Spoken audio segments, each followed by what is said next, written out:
The following is a conversation with Ray Kurzweil, author, inventor, and futurist, who has an optimistic view of our future as a human civilization, predicting that exponentially improving technologies will take us to a point of a singularity, beyond which superintelligent artificial intelligence will transform our world in nearly unimaginable ways. 18 years ago, in the book Singularity is Near, he predicted that the onset of the singularity will happen in the year 2045. He still holds to this prediction and estimate. In fact, he's working on a new book on this topic that will hopefully be out next year. And now, a quick few-second mention of each sponsor. Check them out in the description. It's the best way to support this podcast. We got Shopify for e-commerce, NetSuite for business management software, Linode for Linux systems, Masterclass for online learning, and Indeed for hiring. Choose wisely, my friends. And now, onto the full ad reads. As always, no ads in the middle. I try to make this interesting, but if you skip them, please still check out our sponsors. I enjoy their stuff. Maybe you will too. This show is brought to you by Shopify, a platform designed for anyone to sell anywhere with a great-looking online store that brings your idea to life and tools to manage day-to-day operation. I am so long overdue on merch. As a fan of a lot of people and podcasts and shows and stuff like that, I love getting their merch. It's a cool way to just celebrate the thing you love. Shopify is an exemplary company in this whole space. It seems like a fun thing to do. Merch is fun.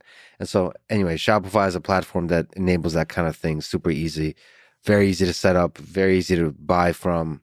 That's why, 1.7 million entrepreneurs use it. That's wild. Get a free trial and full access to Shopify's entire suite of features when you sign up at shopify.com/Lex. That's all lowercase, shopify.com/Lex.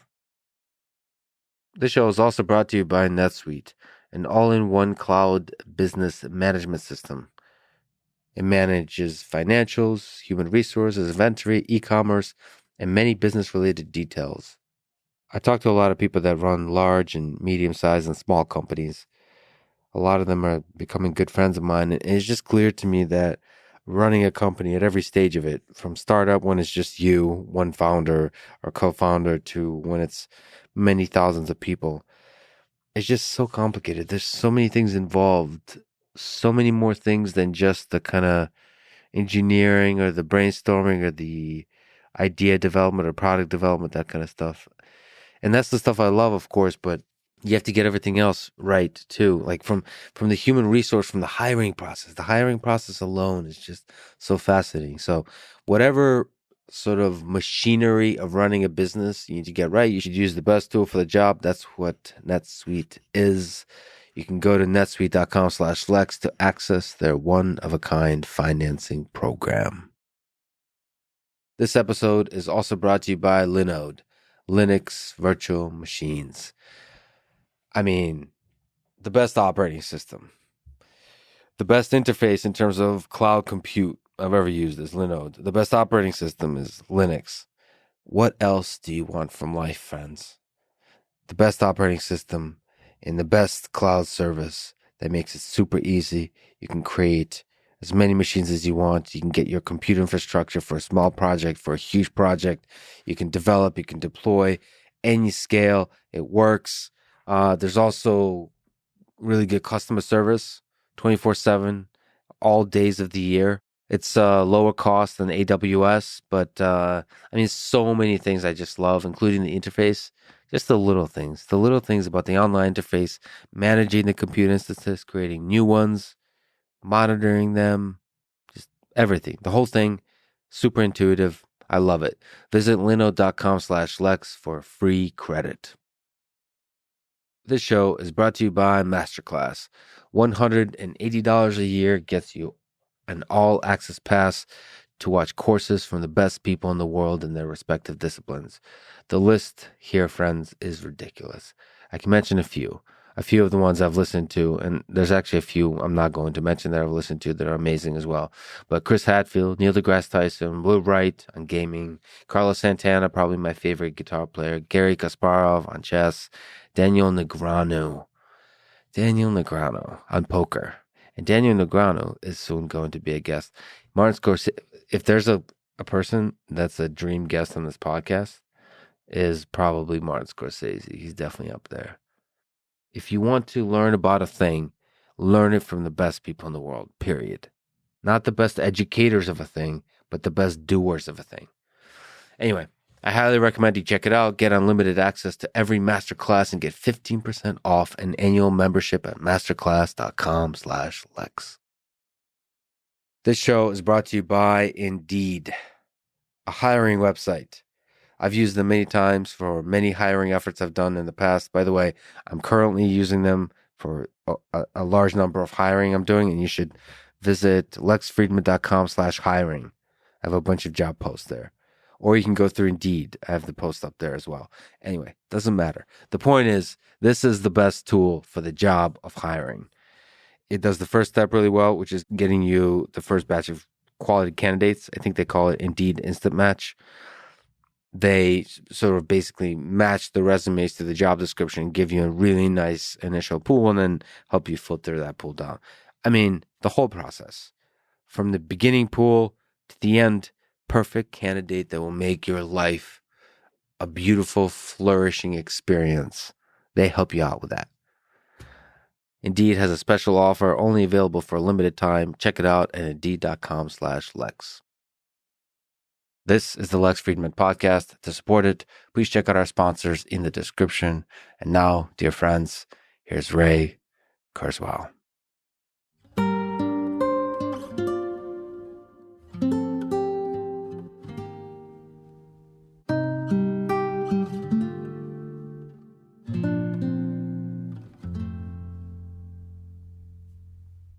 In your 2005 book titled The Singularity is Near, you predicted that the singularity will happen in 2045. So now, 18 years later, do you still estimate that the singularity will happen on 2045? And maybe first, what is the singularity, the technological singularity, and when will it happen? Singularity is where computers really change our view of what's important and change who we are. But we're getting close to some salient things that will change who we are. A key thing is 2029, when computers will pass the Turing test. And there's also some controversy whether the Turing test is valid. I believe it is. Most people do believe that, but there's some controversy about that. But Stanford got very alarmed at my prediction about 2029. I made this in 1999 in my book, The Age of Spiritual Machines. Right. And then you repeated the prediction in 2005. In 2005. Yeah.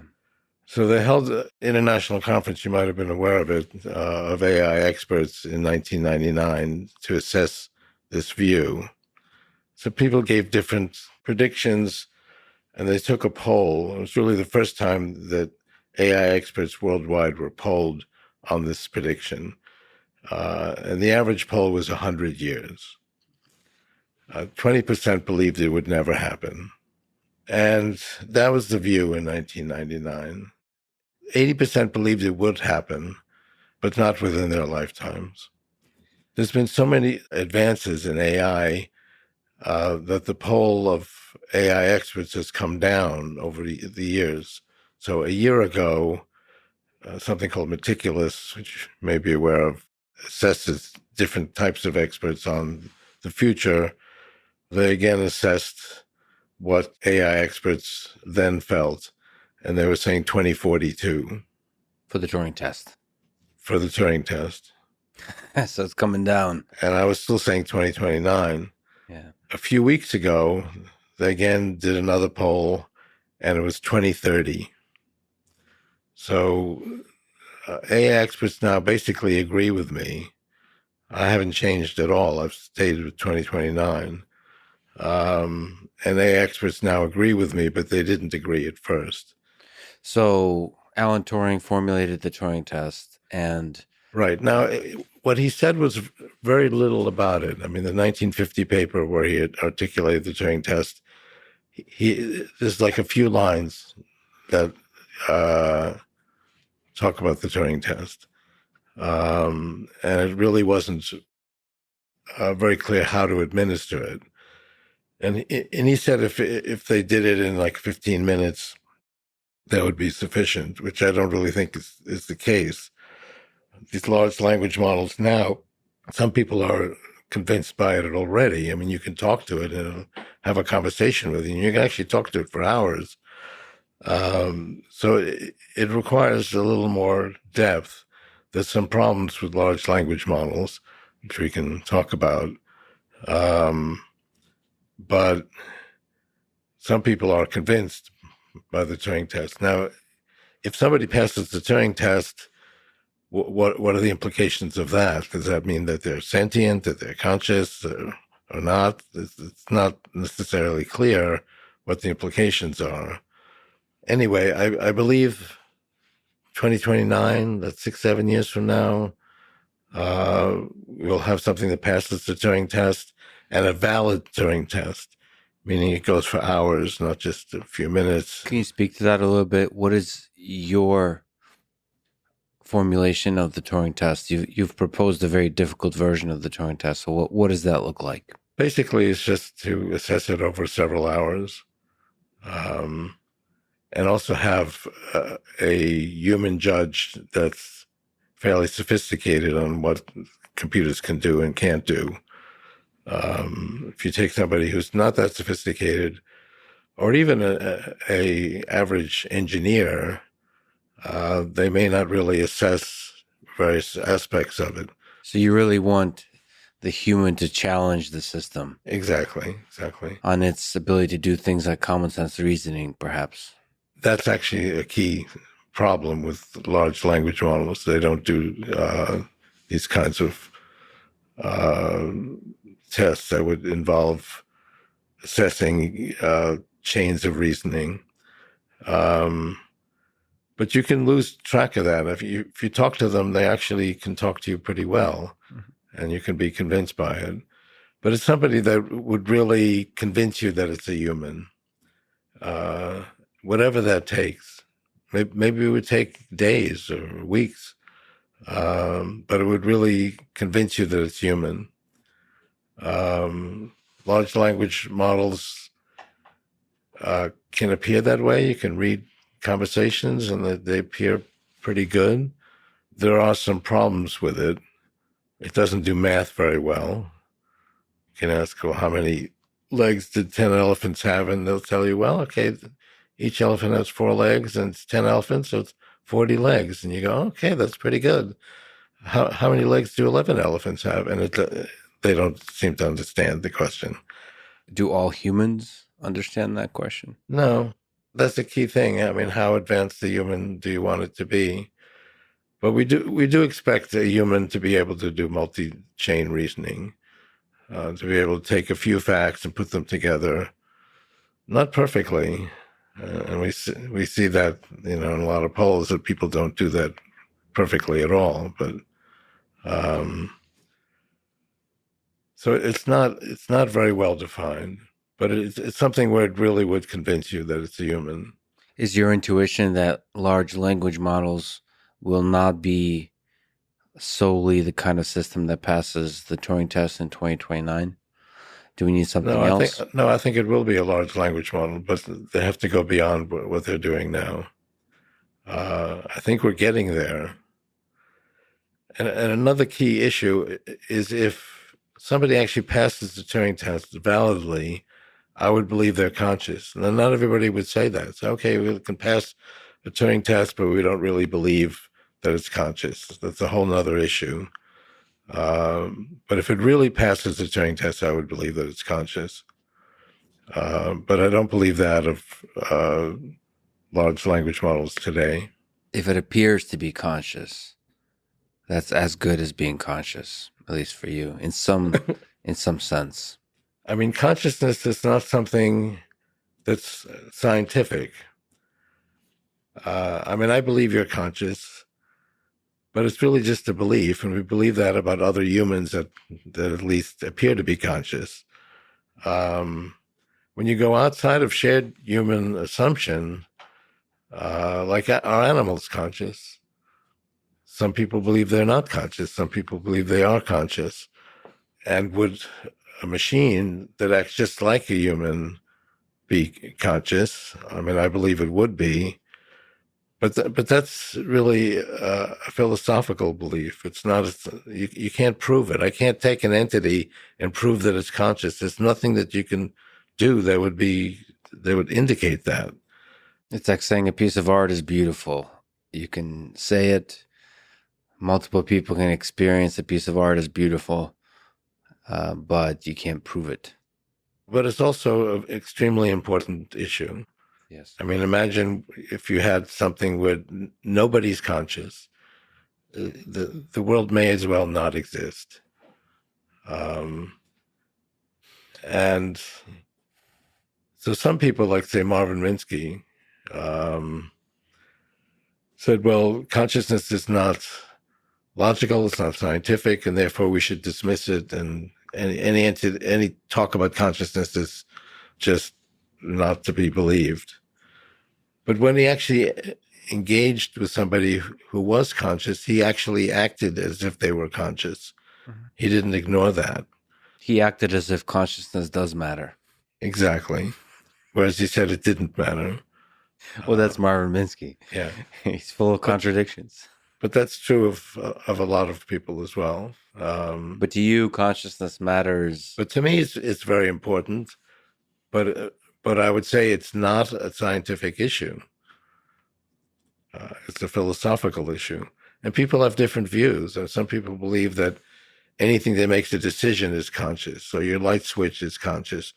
Its level of consciousness is low. It's not very interesting, but that's a consciousness. And anything, so a computer that makes a more interesting decision, still not at human levels, but it's also conscious and at a higher level than your light switch. So that's one view. There's many different views of what consciousness is. So if a system passes the Turing test, it's not scientific, but in issues of philosophy, things like ethics start to enter the picture. Do you think we would start contending as a human species about the ethics of turning off such a machine? Yeah, I mean that's definitely come up. Hasn't come up in reality yet, Yet. but I'm talking about 2029. It's not that many years from now. And so, what are our obligations to it? It has a different. I mean, a computer that's conscious has a little bit different uh, connotations than a human. Uh, we have a continuous consciousness. We're in an entity that does not last forever.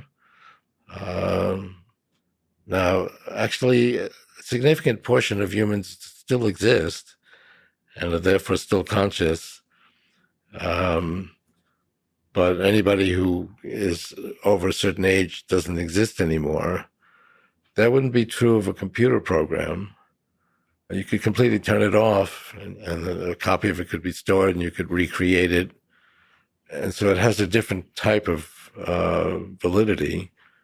You could actually take it back in time. You could eliminate its memory and have it go over again. I mean, it has a different kind of connotation than humans do. Well, perhaps you can do the same thing with humans. It's just that we don't know how to do that yet. Yeah. It's possible that we figure out all of these things on the machine first. But that doesn't mean the machine isn't Right. conscious.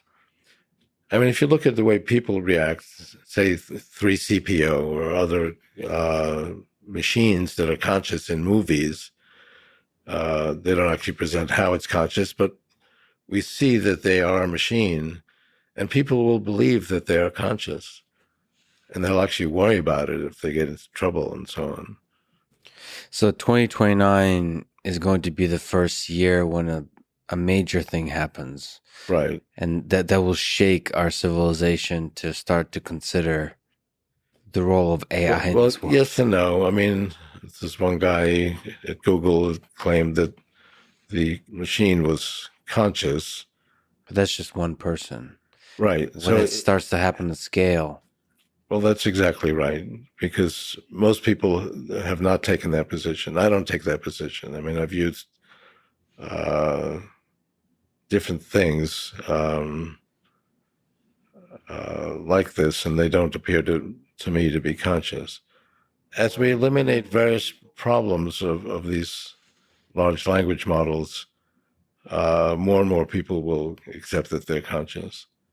So when we get to 2029, I think a large fraction of people will believe that they're conscious. So it's not going to happen all at once. I believe it would actually happen gradually, and it's already started to happen. and so that takes us one step closer to the singularity. Another step then is in the 2030s, when we can actually connect our neocortex, which is where we do our thinking, to computers. And I mean, just as this actually gains a lot to being connected to computers that will amplify its abilities. I mean, if this did not have any connection, it would be pretty stupid. It could not answer any of your questions. If you're just listening to this, by the way, Ray's holding up the all powerful smartphone. So we're going to do that directly from our brains. I mean, these are pretty good. These already have amplified our intelligence. I'm already much smarter than I would otherwise be if I didn't have this. Because I remember my first book, The Age of Intelligent Machines, uh, there was no way to get information from computers. I actually would go to a library, find a book, find the page that had an information I wanted, and I'd go to the copier, and my most significant information tool was a roll of quarters where I could feed the Yeah. copier. So we're already greatly advanced that we have these things. There's a few problems with it. First of all, I constantly put it down and I don't remember where I put it. I've actually never lost it, but you have to find it and then you have to turn it on. So there's a certain amount of steps. It would actually be quite useful if someone would just listen to your conversation and say, oh, that's so and so actress, and tell you what you're talking about. So going from active to passive, where it just permeates your whole life, Yeah, exactly. the way your brain does when you're awake. Your brain is always there. Right. Now, that's something that could actually just about be done today, where it would listen to your conversation, understand what you're saying, understand what you're not missing, and give you that information. But another step is to actually go inside your brain. Yeah. Uh, and there are some prototypes where you can connect your brain. They actually don't have the amount of bandwidth that we need. They can work, but they work fairly slowly.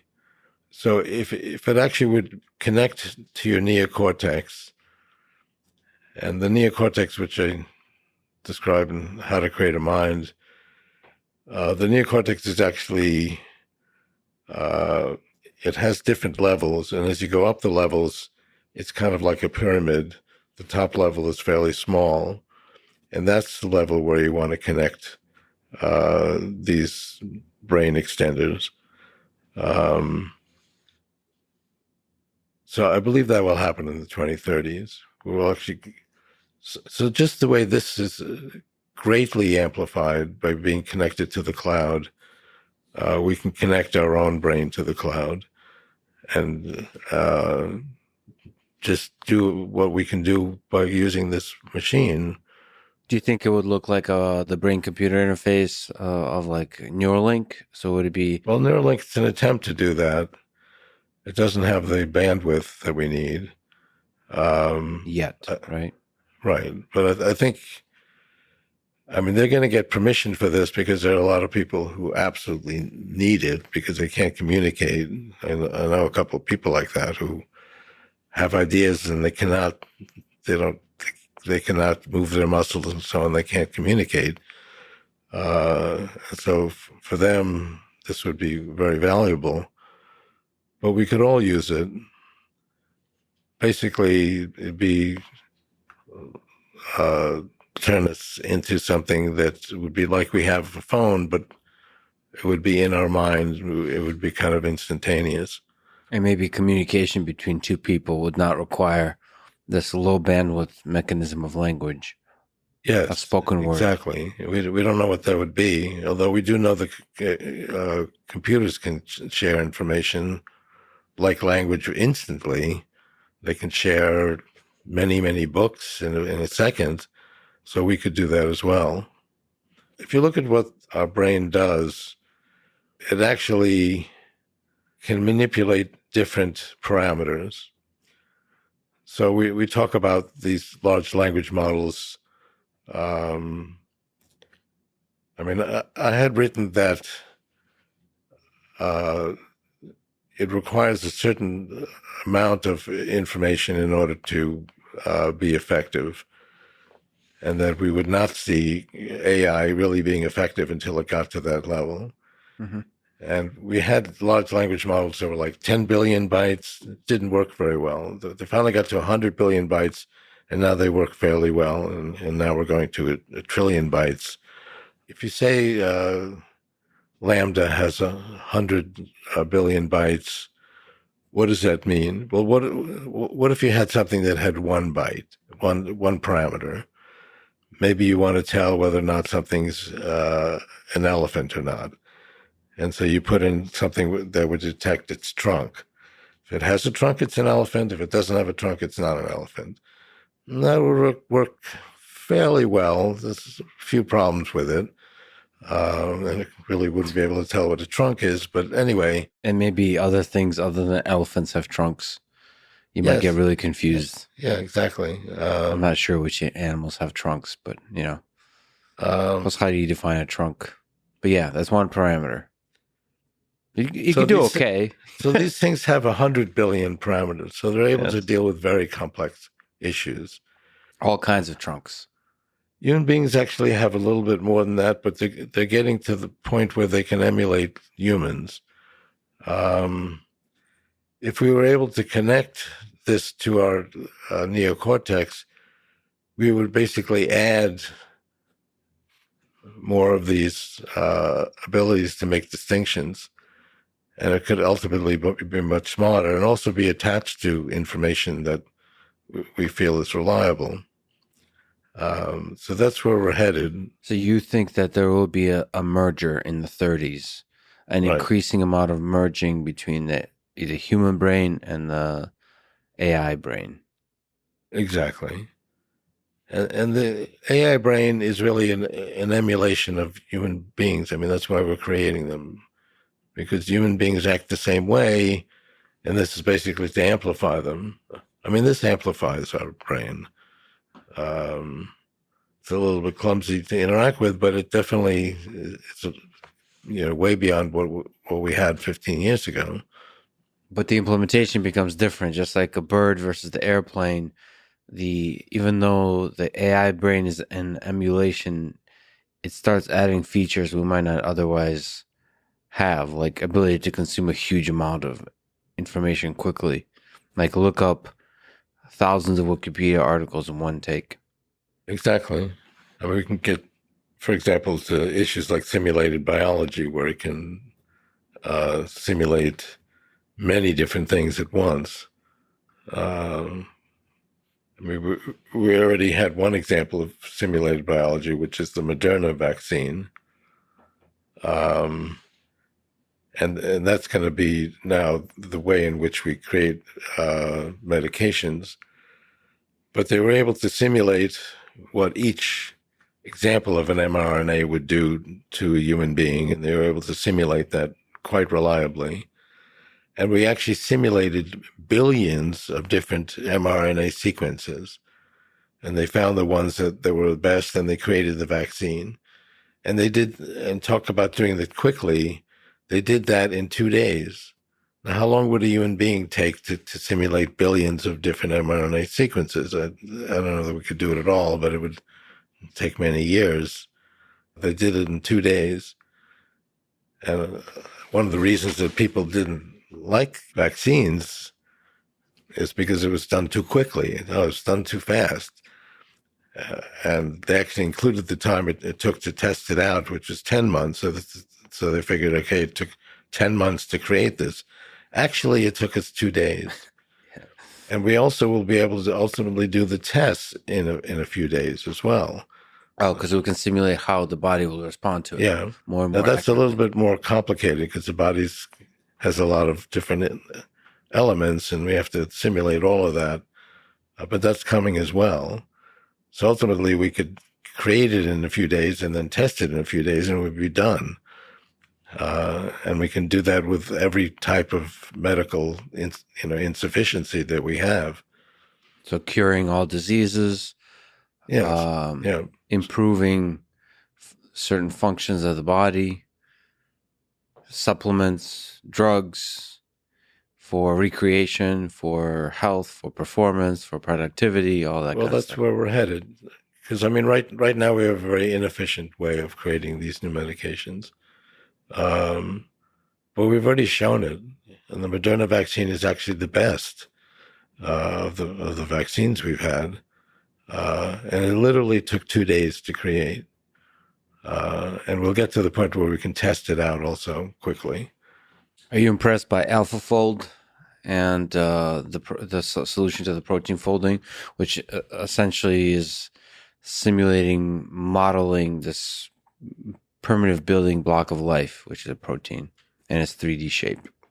It's pretty remarkable that they can actually predict what the 3D shape of these things are, but they did it with the same type of neural net that won, for example, the Go test. So it's all the same. It's all the same. All they took that same thing and just changed the rules to chess, and within a couple of days, it now played a master level of chess greater than any human being. And the same thing then worked for AlphaFold, which no human had done. I mean, human beings could do, the best humans could maybe do 15, 20% of figuring out what the shape would be. And this, after a few takes, it ultimately did just about 100%. Do you still think the singularity will happen in 2045? And what does that look like? Once we can amplify our brain with computers directly, which will happen in the 2030s, that's going to keep growing. It's another whole theme, which is the exponential growth of computing power. Yeah, so looking at price performance of computation from 1939 to 2021. Right, so that starts with the very first computer actually created by a German during World War II. Mm-hmm. And you might have thought that might be significant, but actually the Germans didn't think computers were significant, and they completely rejected it. And the second one is also the Zeus 2. And by the way, we're looking at a plot with the x-axis being the year from 1935 to 2025. And on the y-axis in log scale is computation per second per constant dollar. So dollar normalized to inflation. And it's growing linearly on the log scale, which means it's growing exponentially. The third one was the British computer, which the Allies did take very seriously. And it cracked the German code and enabled the British to win the Battle of Britain, which otherwise absolutely would not have happened if they hadn't cracked the code using that computer. But that's an exponential graph. So a straight line on that graph is exponential growth. And you see 80 years of exponential growth. And I would say about every 5 years, and this happened shortly before the pandemic, people saying, well, they call it Moore's Law, which is not the correct, because that's not all Intel. In fact, it started decades before Intel was even created. It wasn't with transistors formed into a grid. So it's not just transistor count or transistor size. Right. I It's a mean, this bunch of started different with components. relays, then went to vacuum tubes, then went to individual transistors, and then to integrated circuits. Yes. And integrated circuits actually starts like in the middle of this graph, and it has nothing to do with Intel. Intel actually was a key part of this, but a few years ago they stopped making the fastest chips. But if you take the fastest chip of any technology in that year, you get this kind of graph, and it's definitely continuing for 80 years. So you don't think Moore's law, broadly defined, is dead? It's been declared dead multiple times throughout this Right. process. I don't like the term Moore's law because it has nothing to do with Moore or with Intel. Sure. But yes, the exponential growth of computing is continuing, Yes. and has never stopped. From various sources. I mean, it went through World War II, it went through global recessions.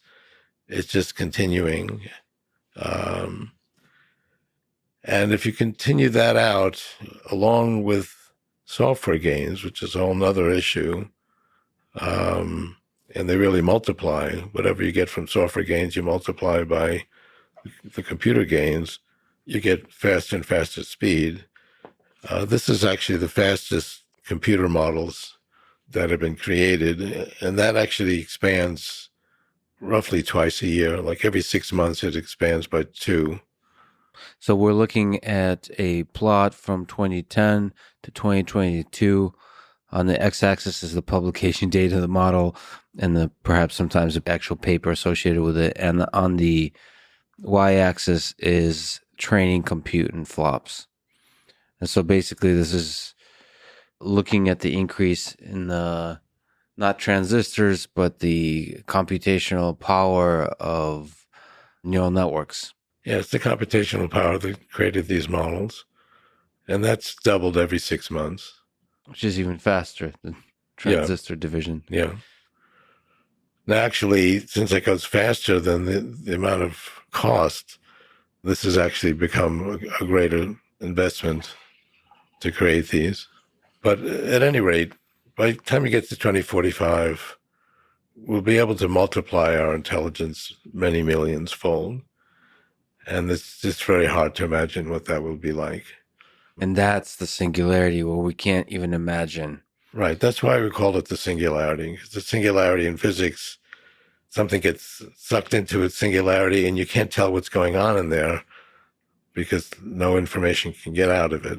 There's various problems with that, but that's the idea. It's too much beyond what we can imagine. Do you think it's possible we don't notice that what the singularity actually feels like is we just live through it with exponentially increasing cognitive capabilities, and we almost, because everything's moving so quickly, aren't really able to introspect that our life has changed. Yeah, but I mean, we will have that much greater capacity to understand things, so we should be able to look back.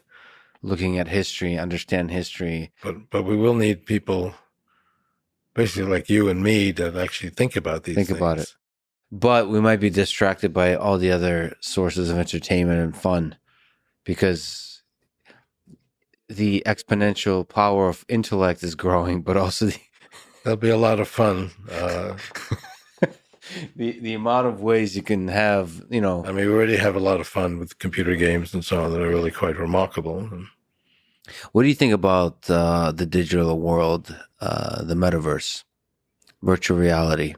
Will that have a component in this, or will most of our advancement be in physical reality? Well, that's a little bit like Second Life, although the Second Life actually didn't work very well because it couldn't actually handle too many people. And I don't think the metaverse has come to being. I think there will be something like that. It won't necessarily be from that one company.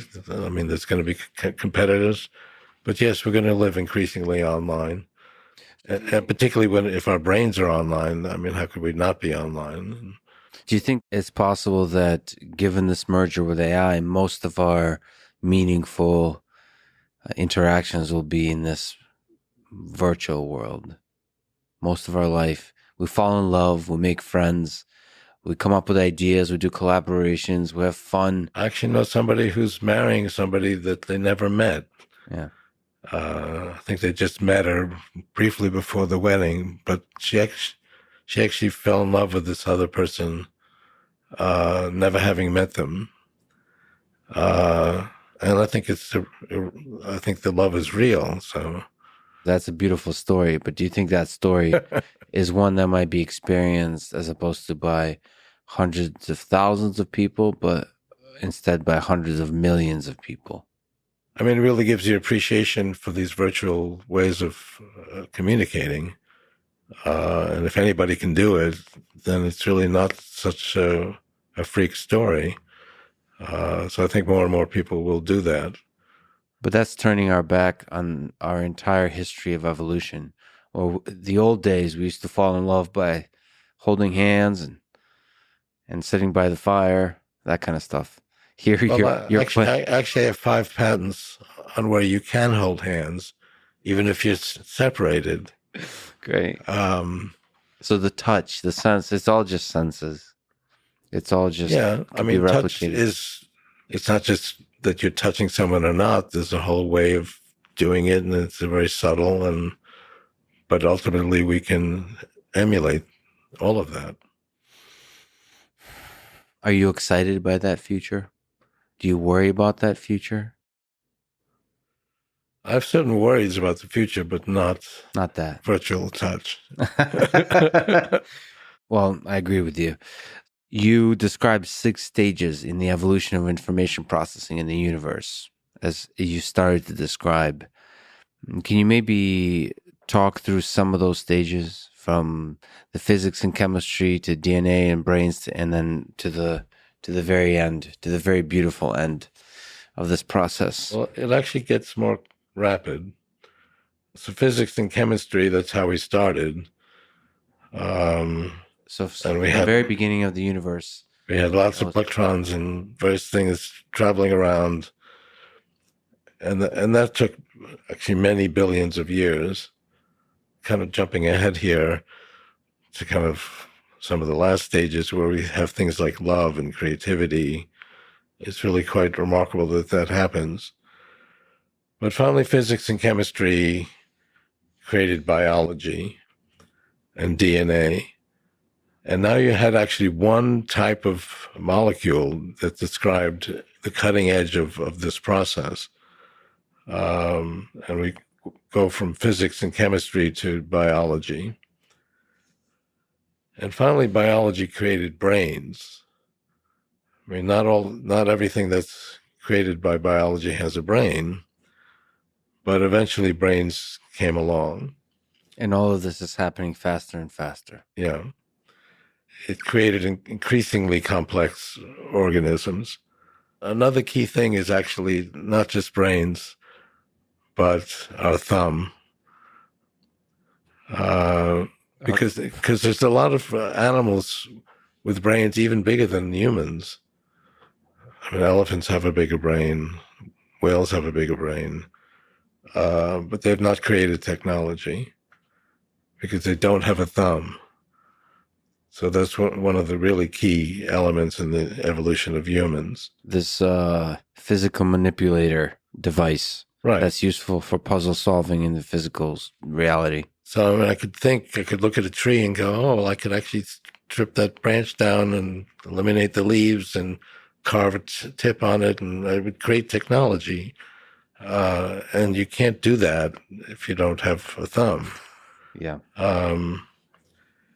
So thumbs then created technology, and technology also had a memory, and now those memories are competing with the scale and scope of human beings, and ultimately we'll go beyond it, and then we're going to merge human technology with human intelligence, and understand how human intelligence works, which I think we already do, and we're putting that into our human technology.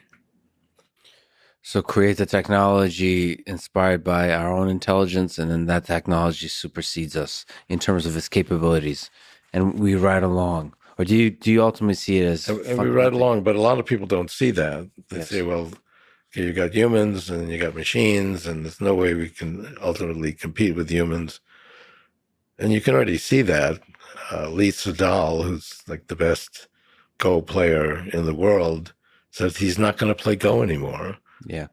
because playing Go for human, that was like the ultimate in intelligence because no one else could do that.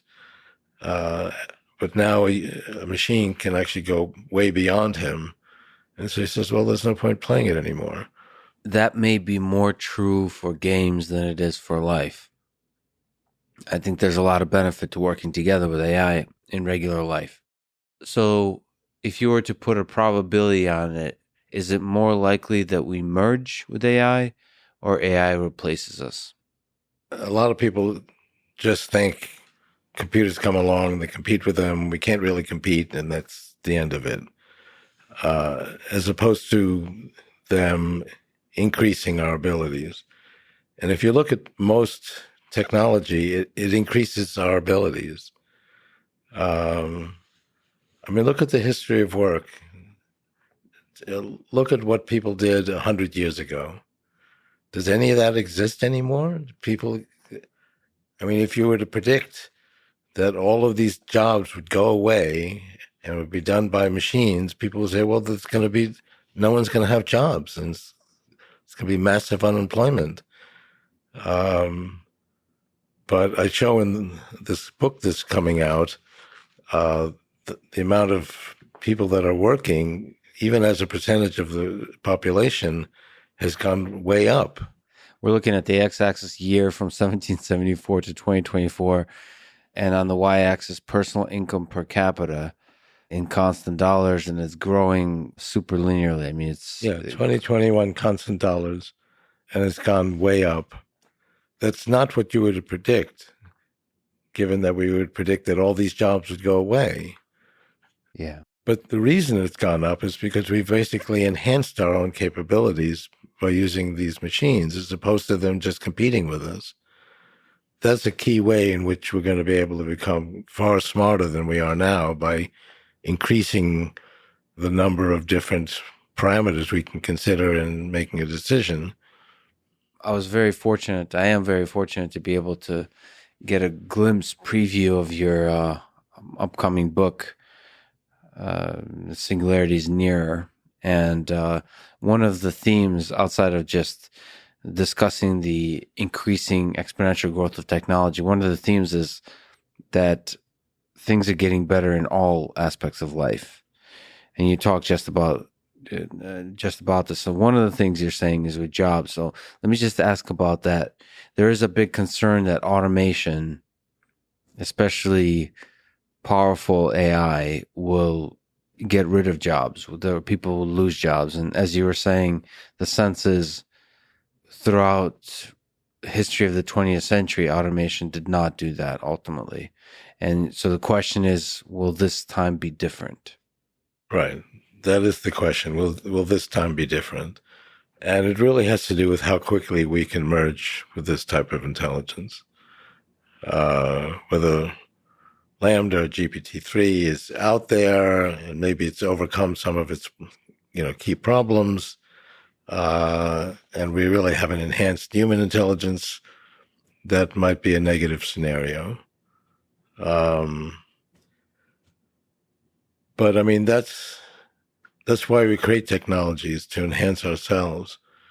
And I believe we will be enhanced. We're not just going to sit here with 300 million modules in our neocortex. We're going to be able to go beyond that. Because that's useful, but we can multiply that by 10, 100, 1,000, a million. And you might think, well, what's the point of doing that? It's like asking somebody that's never heard music, well, what's the value of music? I mean, you can't appreciate it until you've created it. There's some worry that there will be a wealth disparity, class or wealth disparity. Only the rich people will be basically the rich people will first have access to this kind of thing. And then because of this kind of thing, because the ability to merge will get richer exponentially Yeah. faster. And I say that's just like cell phones. I mean, there's like 4 billion cell phones in the world today. In fact, when cell phones first came out, you had to be fairly wealthy. They weren't very inexpensive. So you had to have some wealth in order to afford them. Yeah, there were these big, sexy And, phones. and they didn't work very well. They did almost nothing. So you can only afford these things if you're wealthy at a point where they really don't work very well. So achieving scale is and making it inexpensive is part of making the thing work well. Exactly. So these are not totally cheap, but they're pretty cheap. Yeah. I mean, you can get them for a few $100s. Especially given the kind of things it provides for you. There's a lot of people in the third world that have very little, but they have a smartphone. Yeah, absolutely. And the same would be true with AI. I mean, I see homeless people have their own cell phones, and yeah. So your sense is any kind of advanced technology will take the same trajectory. Right. It ultimately becomes cheap and will be affordable. I probably would not be the first person to put something in my brain to connect to computers, because I think it will have limitations. But once it's really perfected, and at that point it'll be pretty inexpensive, I think it'll be pretty affordable. So in which other ways, as you outline in your book, is life getting better? Because I think... Well, I have 50 charts in there yeah, where everything is getting better. I think there's a kind of cynicism about, like even if we look at extreme poverty, for example. For example, this is actually a poll taken on extreme poverty, and the people were asked, has poverty gotten better or worse? And the options are increased by 50%, increased by 25%, remain the same, decreased by 25%, decreased by 50%. If you're watching this or listening to this, try to vote for yourself. 70% thought it had gotten worse, and that's the general impression. 88% thought it had gotten worse or remained the same. Only 1% thought it decreased by 50%, and that is the answer. It actually decreased by 50%. So only 1% of people got the right optimistic estimate of how poverty is. Right, and this is the reality, and it's true of almost everything you look at. You don't want to go back 100 years or 50 years.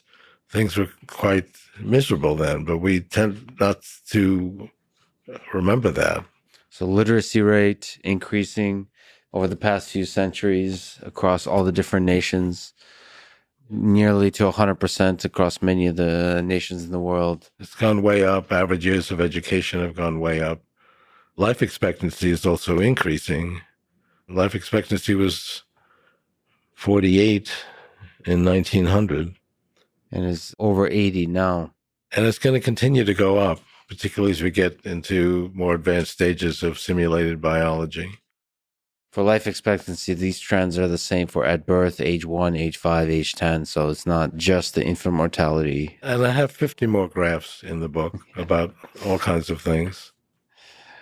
Even spread of democracy, which might bring up some sort of controversial issues, it still has gone way up. Well, that one is it's gone way up, but that one is a bumpy road, right?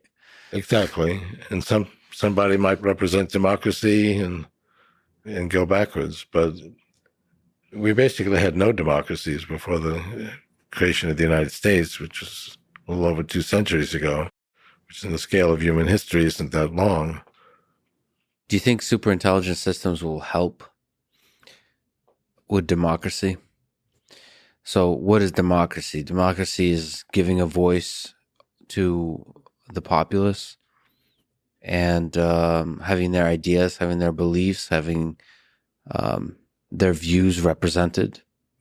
Well, I hope so. I mean, we've seen social networks can spread conspiracy theories, which have been quite negative.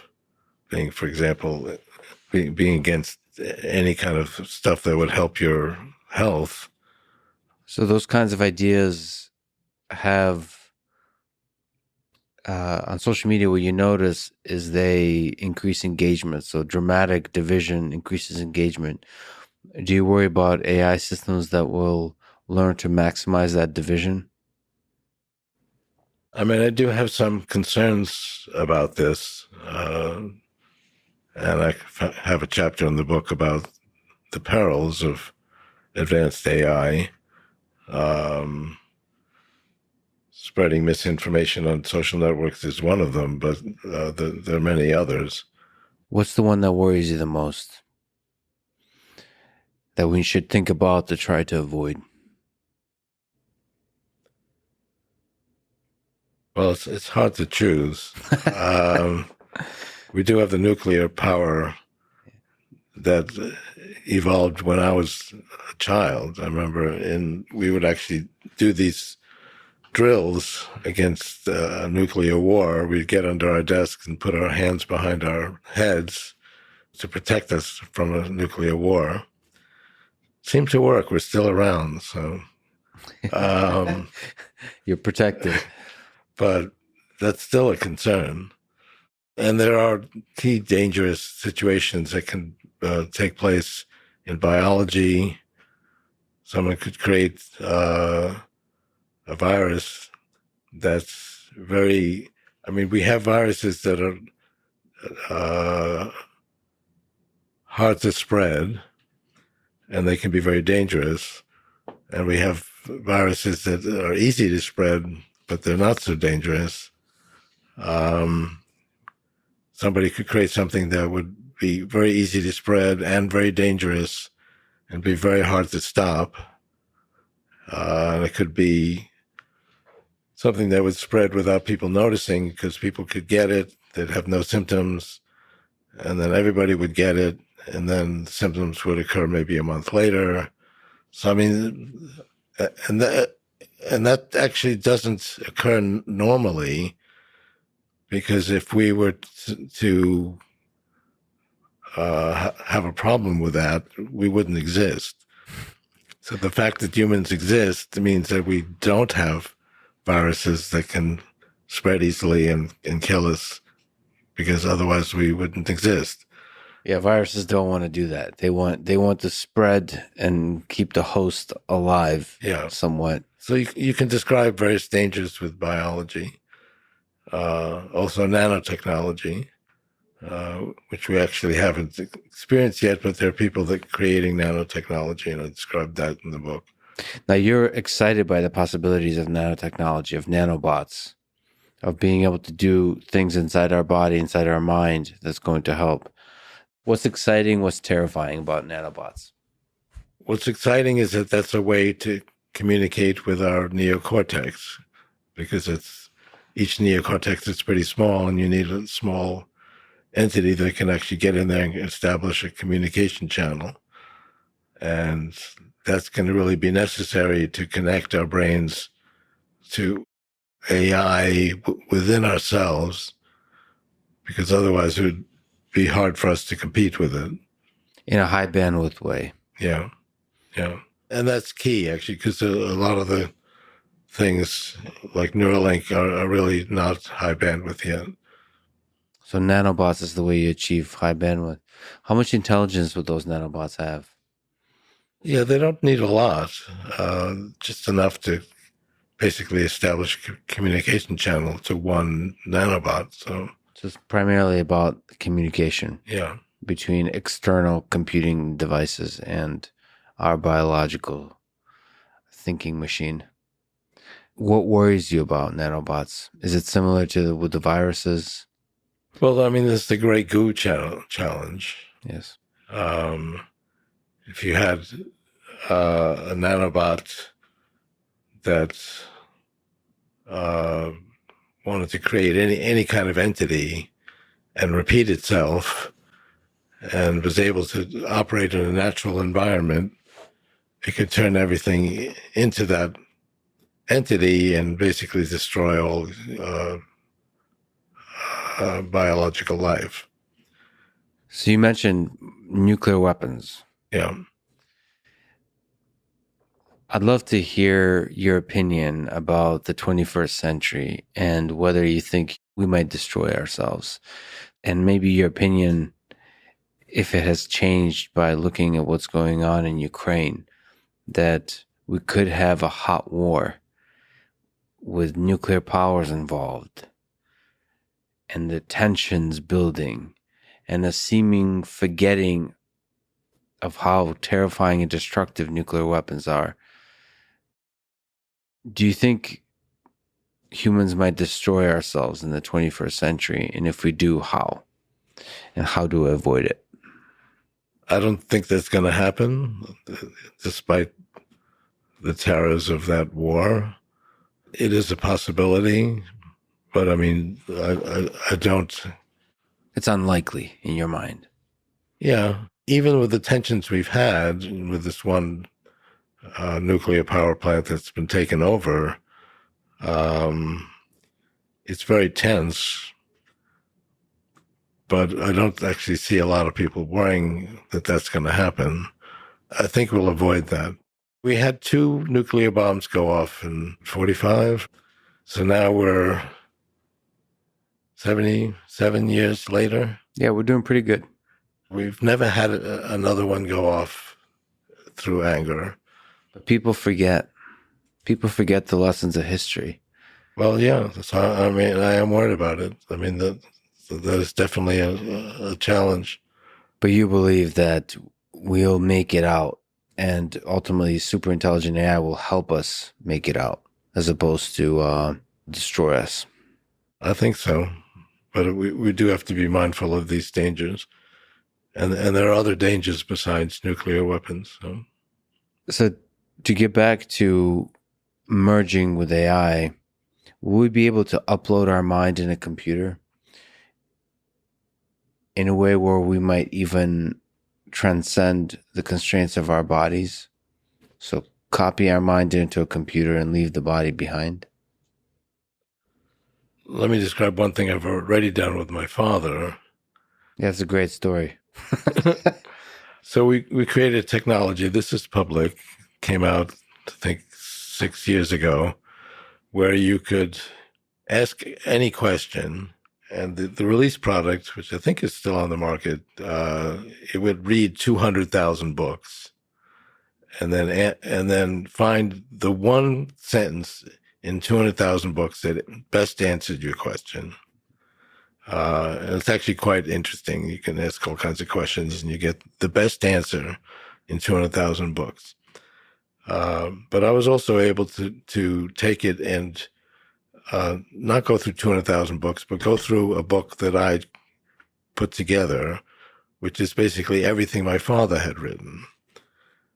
So everything he had written, I had gathered, and we created a book, everything that Frederick Kurzweil had written. Now, I didn't think this actually would work that well because stuff he'd written was stuff about how to lay out. I mean, he directed choral groups and music groups, and he would be laying out how the people where they should sit and how to fund this and all kinds of things that really didn't seem that interesting. And yet, when you ask a question, it would go through it and it would actually give you a very good answer. So I said, well, who's the most interesting composer? And he said, well, definitely Brahms. And he would go on about how Brahms was fabulous and talk about the importance of music education. And so you could have essentially a question and answer, a conversation with him. Can have a conversation with him, which was actually more interesting than talking to him, because if you talk to him, he'd be concerned about how they're going to lay out this property to give a choral group. You'd be concerned about the day to day versus the big questions. Exactly, yeah. And you did ask about the meaning of life, and he answered, love. Yeah. Do you miss him? Yes, I do. You get used to missing somebody after 52 years. And I didn't really have intelligent conversations with him until later in life. In the last few years, he was sick, which meant he was home a lot, and I was actually able to talk to him about different things like music and other things. And so I miss that very much. What did you learn about life from your father? What part of him is with you now? He was devoted to music, and when he would create something to music, it put him in a different world. Otherwise, he was very shy. And if people got together, he tended not to interact with people just because of his shyness. But when he created music, that he was like a different person. Do you have that in you? That kind of light that shines? I mean, I got involved with technology at like age 5. And you fell in love with it in the same way he did with music? Yeah. Yeah. I remember this actually happened with my grandmother. She had a manual typewriter, and she wrote a book, One Life is Not Enough, which actually a good title for a book I might write. But and it was about a school she had created. Well, actually, her mother created it.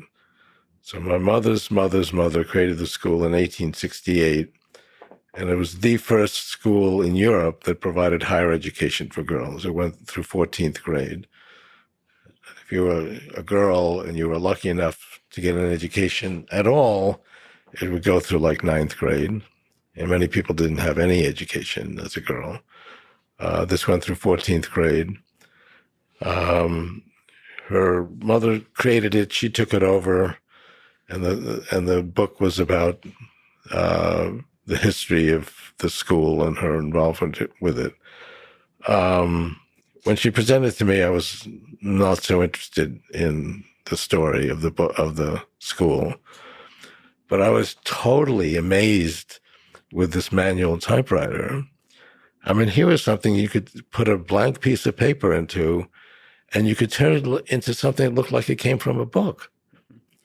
And you could actually type on it, and it looked like it came from a book. It was just amazing to me. And I could see actually how it worked. And I was also interested in magic. But in magic, if somebody actually knows how it works, the magic goes away. The magic doesn't stay there if you actually understand how it works. But he was technology. I didn't have that word when I was 5 or 6. And the magic was still there for you? The magic was still there, even if you knew how it worked. Yeah. So I became totally interested in this, and then went around, collected little pieces of mechanical objects, from bicycles, from broken radios. I would go through the neighborhood. This was an era where you would allow 5 or 6-year-olds to like roam through the neighborhood and do this. We don't do that anymore. Yeah. But I didn't know how to put them together. I said, if I could just figure out how to put these things together, I could solve any problem. And I actually remember talking to these very old girls, I think they were 10,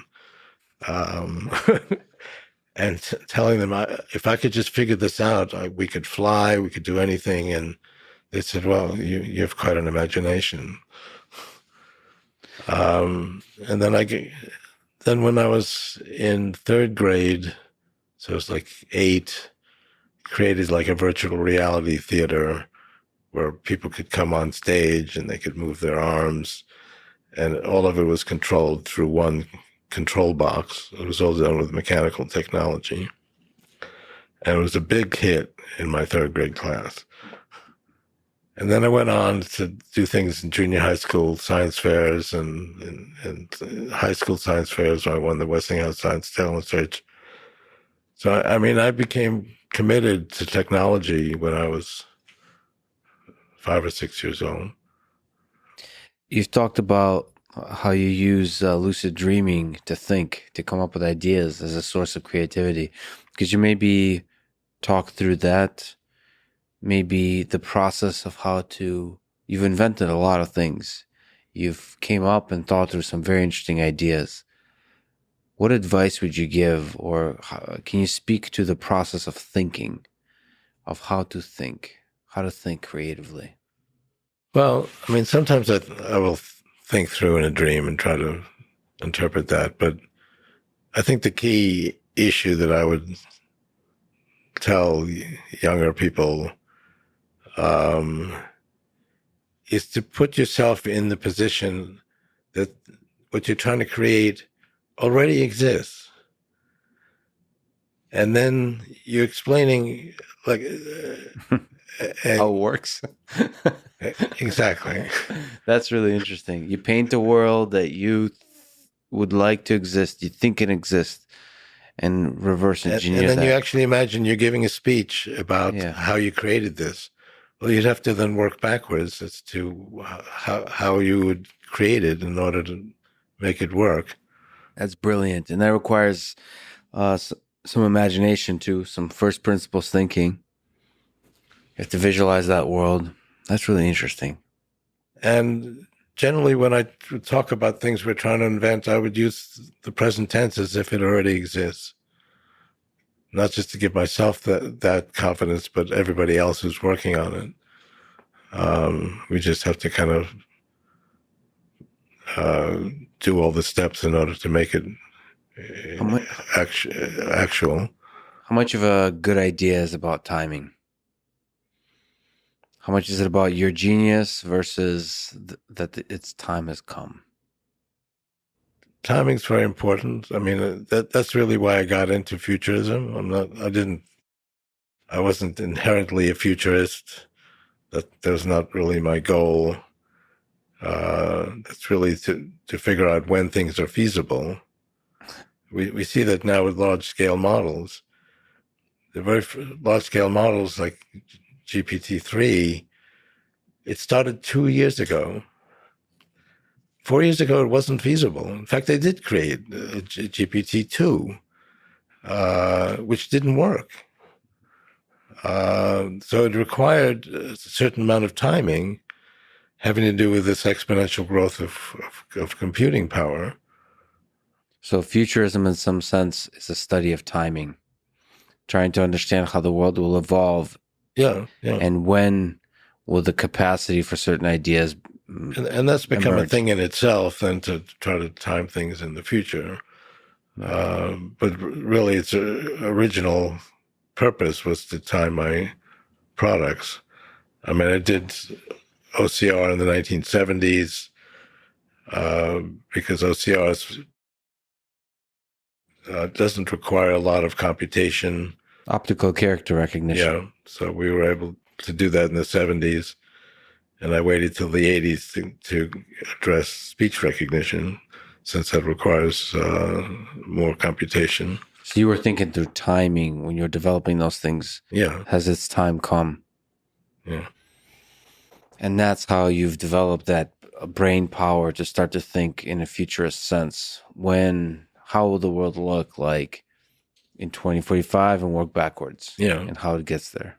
But that has become a thing in itself, because looking at what things will be like in the future reflects such dramatic changes in how humans will live. That was worth communicating also. So you developed that muscle of predicting the future and then apply it broadly and start to discuss how it changes the world of technology, how it changes the world of human life on Earth. In Danielle, one of your books, you write about someone who has the courage to question assumptions that limit human imagination to solve problems. And you also give advice on how each of us can have this kind of courage. Well, it's good that you picked that quote, because I think that does symbolize what Danielle is about. Courage. So how can each of us have that courage to question assumptions? I mean, we see that when people can go beyond the current realm and create something that's new. I mean, take Uber, for example. Before that existed, you never thought that that would be feasible. And it did require changes in the way people work. Is there practical advices you give in the book about what each of us can do to be a Danielle?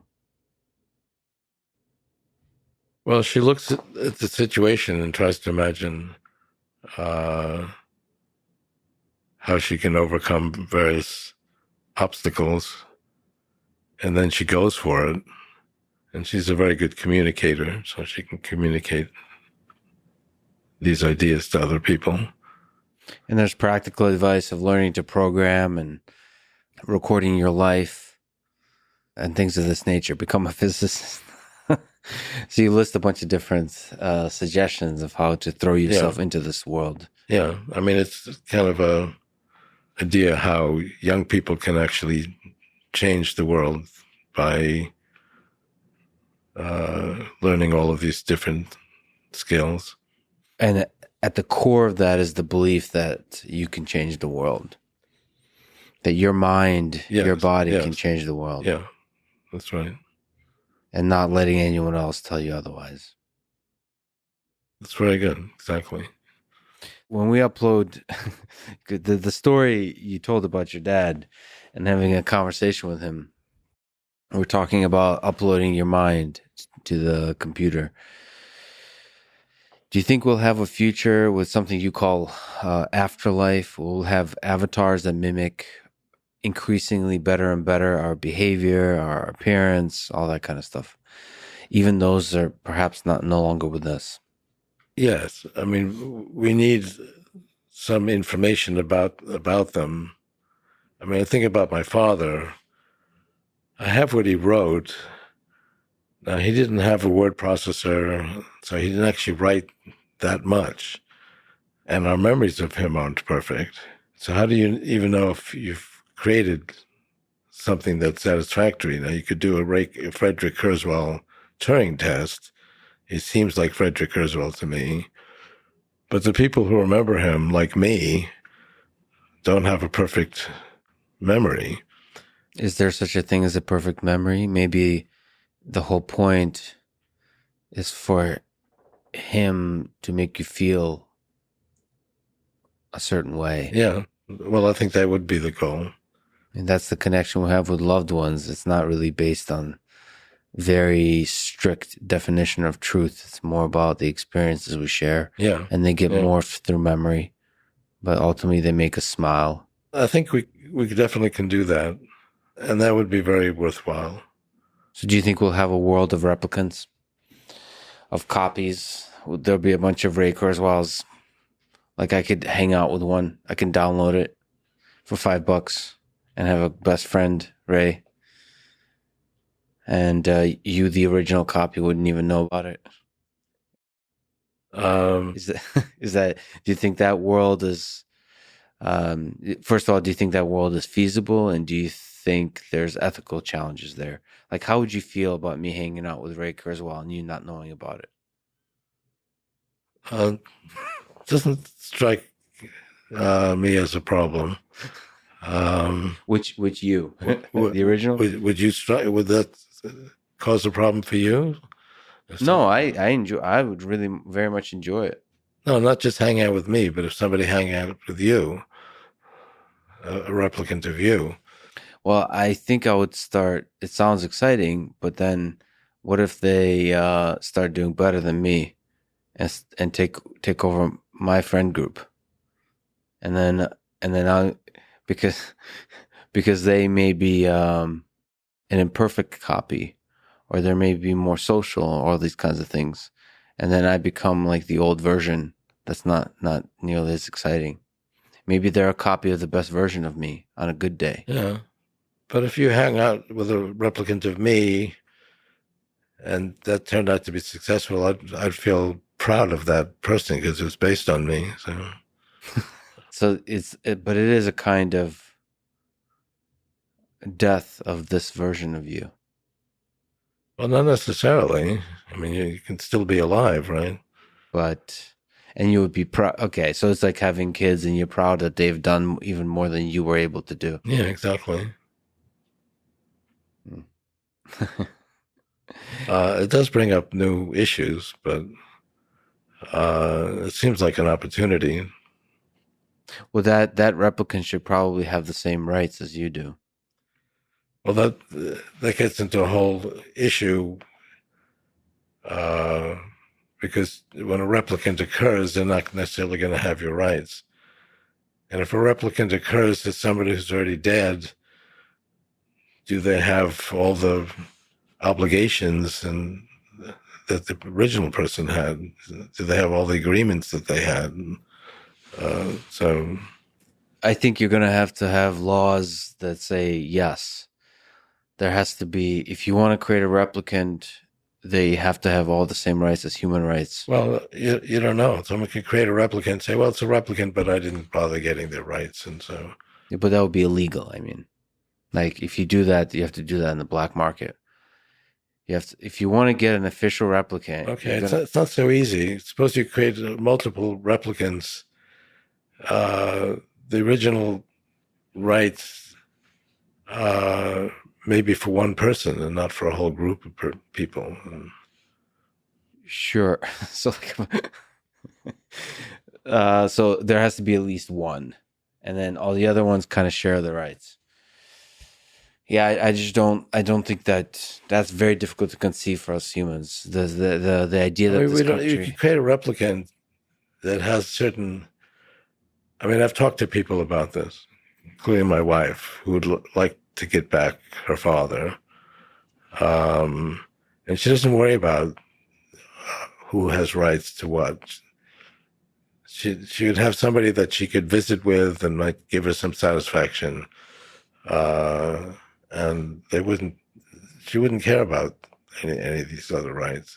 What does your wife think about multiple array Kurzweils? I Have you haven't, had that discussion? I haven't addressed that with her.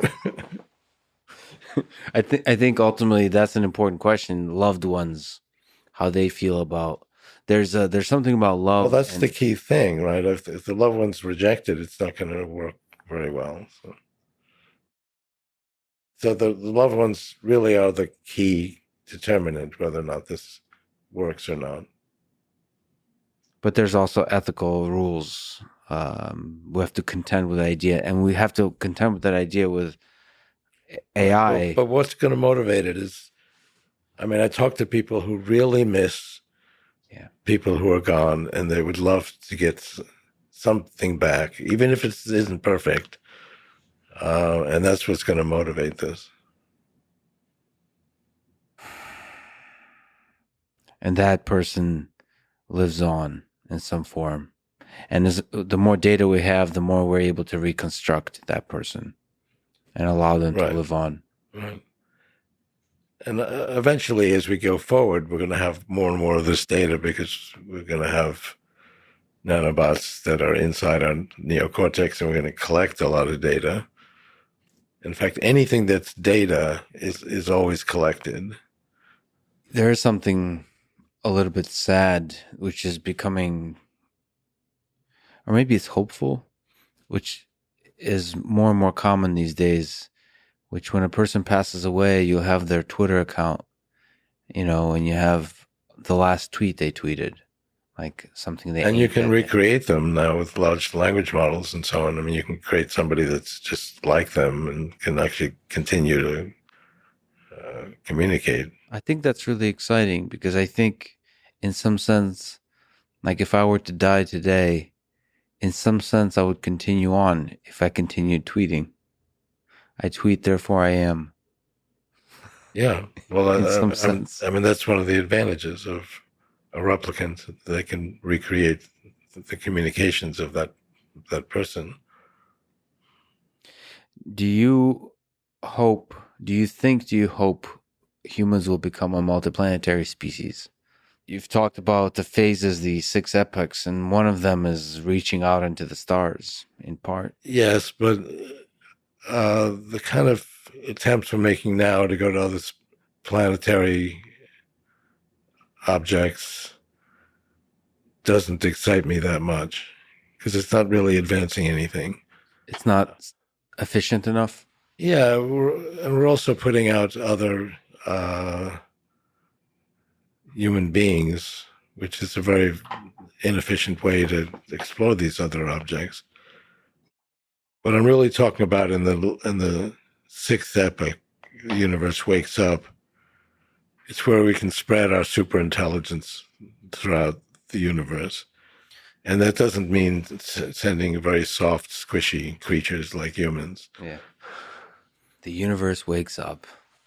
I mean, we would send intelligence masses of nanobots, which can then go out and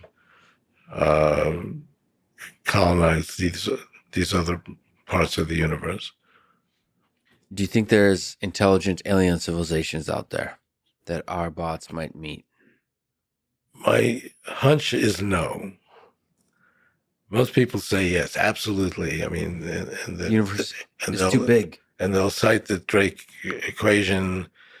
And I think in Singularity is near, I have two analyses of the Drake equation, both with very reasonable assumptions. And one gives you thousands of advanced civilizations in each galaxy, and another one gives you one civilization, and we know of one. A lot of the analyses are forgetting the exponential growth of computation, because we've gone from where the fastest way I could send a message to somebody was with a pony, mm-hmm. which was what, like a century and a half ago? Yeah. To the advanced civilization we have today. And if you accept what I've said, go forward a few decades, you can have absolutely fantastic amount of civilization compared to a pony, and that's in a couple hundred years.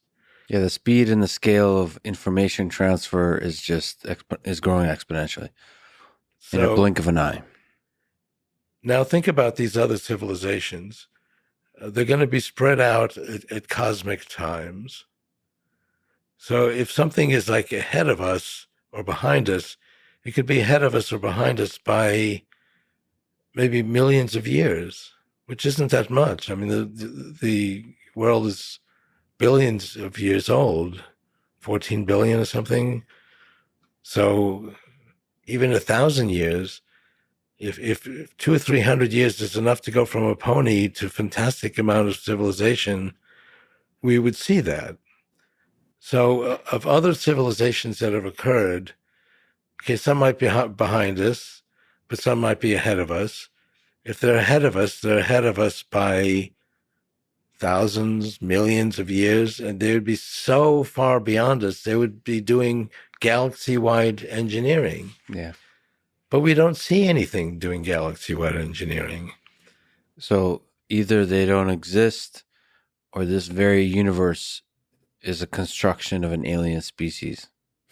We're living inside a video game.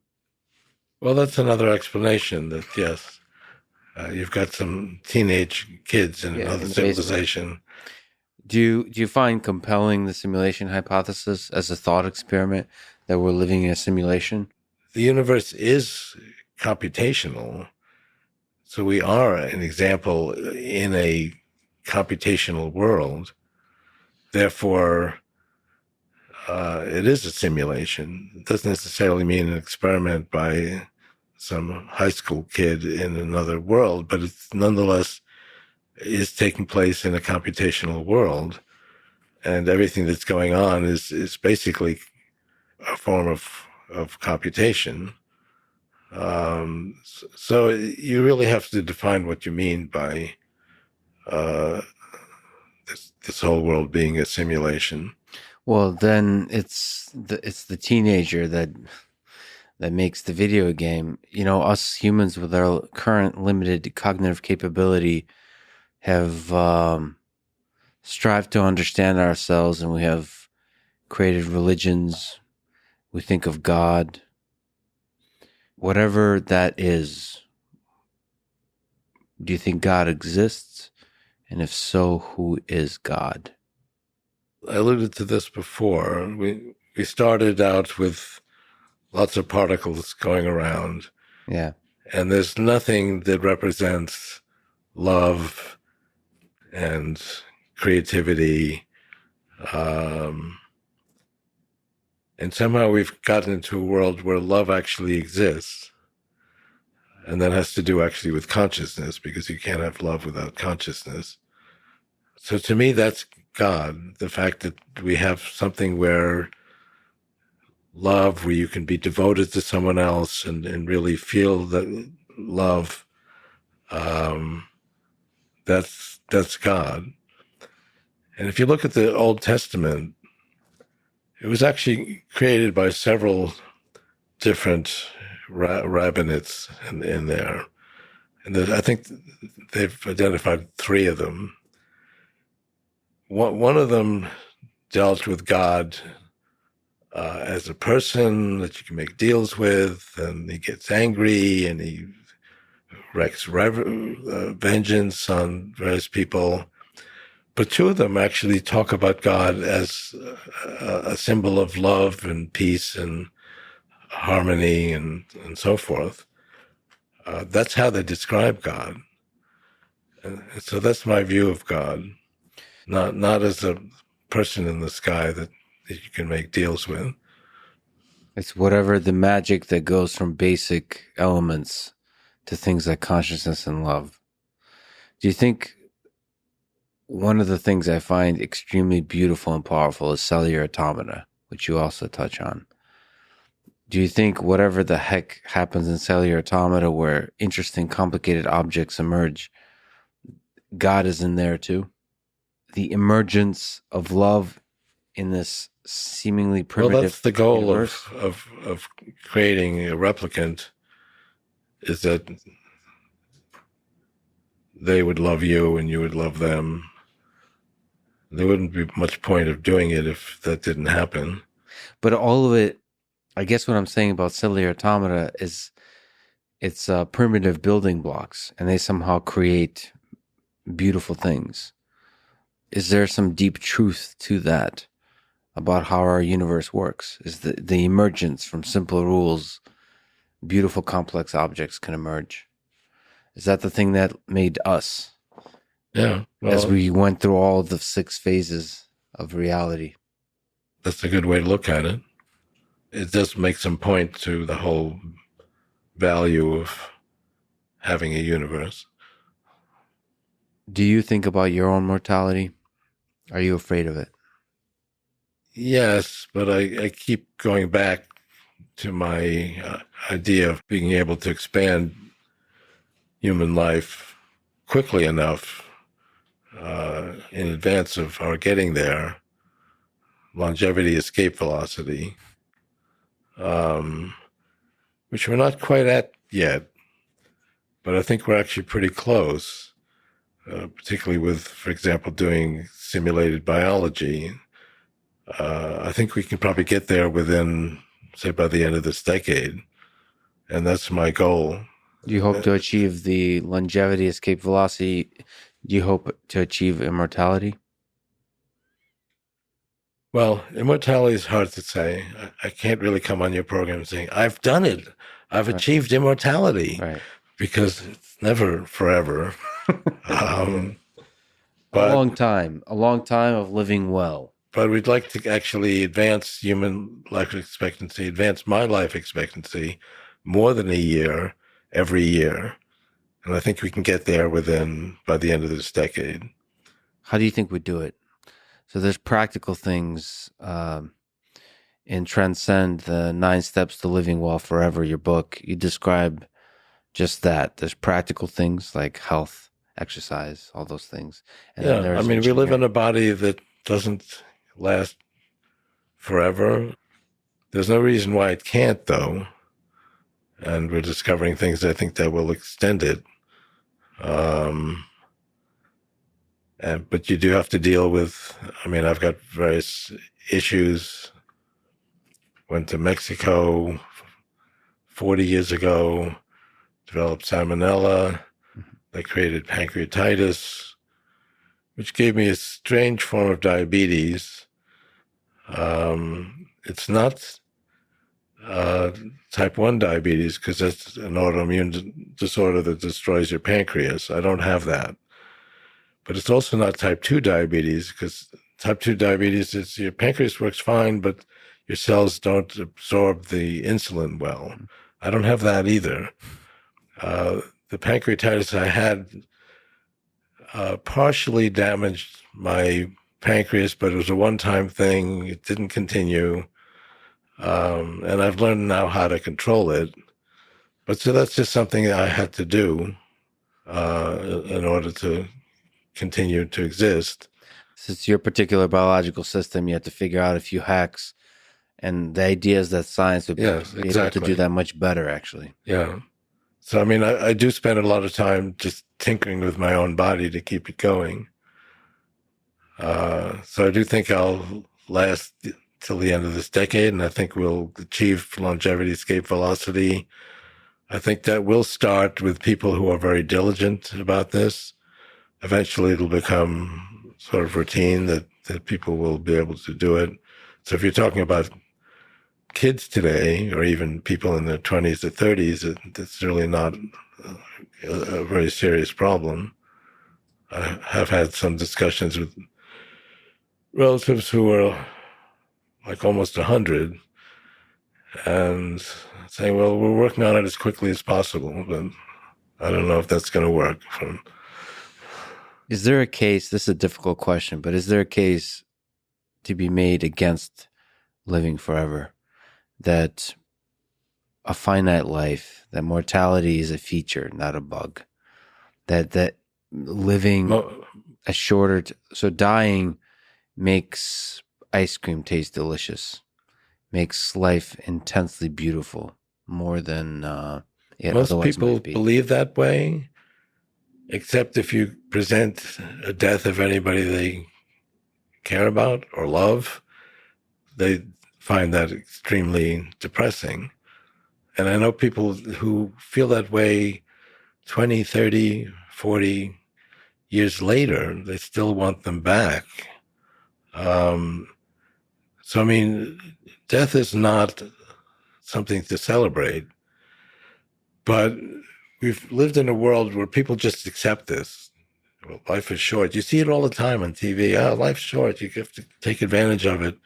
And nobody accepts the fact that you could actually go beyond normal lifetimes. But anytime we talk about death or a death of a person, even one death is a terrible tragedy. If you have somebody that lives to 100 years old, we still love them in return. And there's no limitation to that. In fact, these kinds of trends are going to provide greater and greater opportunity for everybody, even if we have more people. So let me ask about an alien species or a super intelligent AI 500 years from now that will look back and remember Ray Kurzweil version 0, the before the replicants spread. How do you hope they remember you? In a Hitchhiker's Guide to the Galaxy summary of Ray Kurzweil, what do you hope your legacy is? Well, I mean, I do hope to be around, so that's some version of you, yes. So, do you think you'll be the same person around? I mean, am I the same person I was when I was That's true. 20 or 10? Or? You would be the same person in that same way, but yes, we're different. We're different.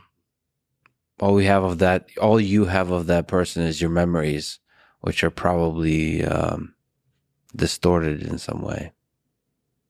Maybe you just remember the good parts, depending on your psyche. You might focus on the bad parts, might focus on the good parts.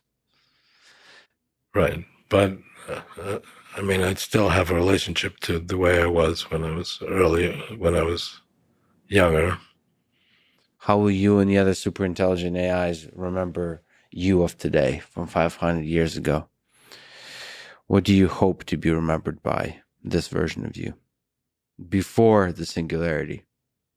Well, I think it's expressed well in my books, trying to create some new realities that people will accept. I mean, that's something that gives me great pleasure, and greater insight into what makes humans valuable. I'm not the only person who's tempted to comment on that, but And optimism that permeates your work, optimism about the future. Because ultimately, that optimism paves the way for building a better future. yeah, no, I agree with that. So you asked your dad about the meaning of life, and he said love. Let me ask you the same question. What's the meaning of life? Why are we here? This beautiful journey that we're on in phase 4, reaching for phase 5 of this evolution and information processing. Why? I think I'd give the same answer as my father.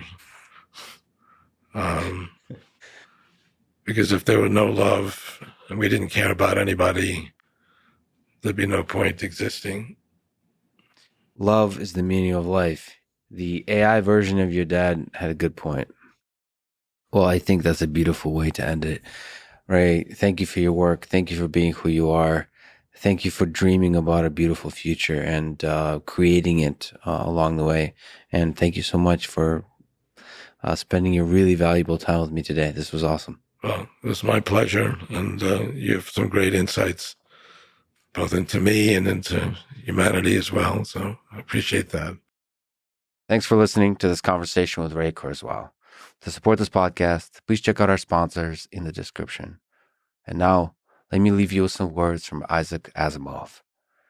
It is change, continuous change, inevitable change, that is the dominant factor in society today.